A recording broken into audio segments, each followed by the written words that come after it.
Uneori doi oameni se despart, dar copilul rămâne între două lumi. Nu pereții case, fac o familie adevărată și liniștea din voce și iubirea arătată.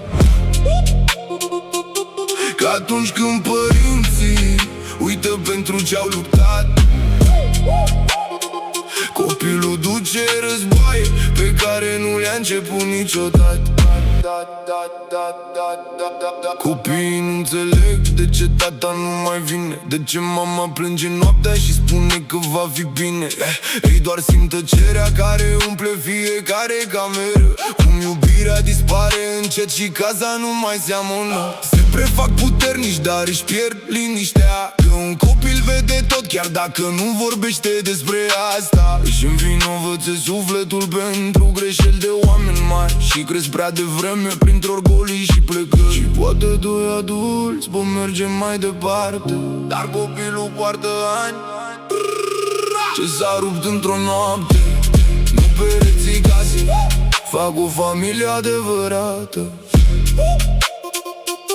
și liniștea din voce și iubirea arătată. Că atunci când părinții uită pentru ce-au luptat, copilul duce războaie pe care nu le-a început niciodată. Viața nu-i perfectă, nici iubirea nu rezistă mereu, dar uneori merită să lupți mai mult pentru noi decât pentru eu. Că banii, succesul, orgoliu și dreptatea nu țin un copil noaptea când îl lovește singurătatea. Și poate nu există familii fără furtună, dar un copil are nevoie să simtă când că există împreună. Nu pentru aparențe, nici pentru lumea din jur, ci pentru sufletul mic care încă va vede universul lui sigur.